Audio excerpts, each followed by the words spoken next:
রুই মাছের মাথা থিয়াইছে না? এই যে মাথা নিছি। ঝাটকা ইলিশ।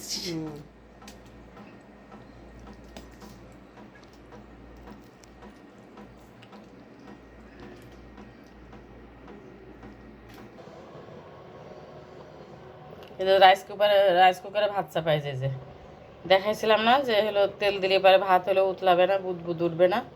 যে রাইস কুকারে ভাত রান্না করলে পারে ওই সরষের তেল, সয়াবিন তেল, সয়াবিন তেল 1 চামচ দিবেন ভাত চাপানোর সময়।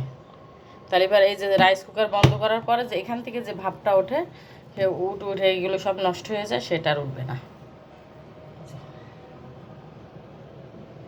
4 চামচের 1 চামচ তেল দিয়ে দিলে হবে, বা তেলের মুটকি দিয়ে 1 মুটকি দিয়ে দিলেই হবে, আন্দাজ মতন দিয়ে দিবেন। দেখবেন এখান থেকে বুদ বুদ আর উঠবে না। আর রাইস কুকার এই বুদ বুদ উঠে সারা জায়গায় পানি হয়ে যায়, নষ্ট হয়ে যায়।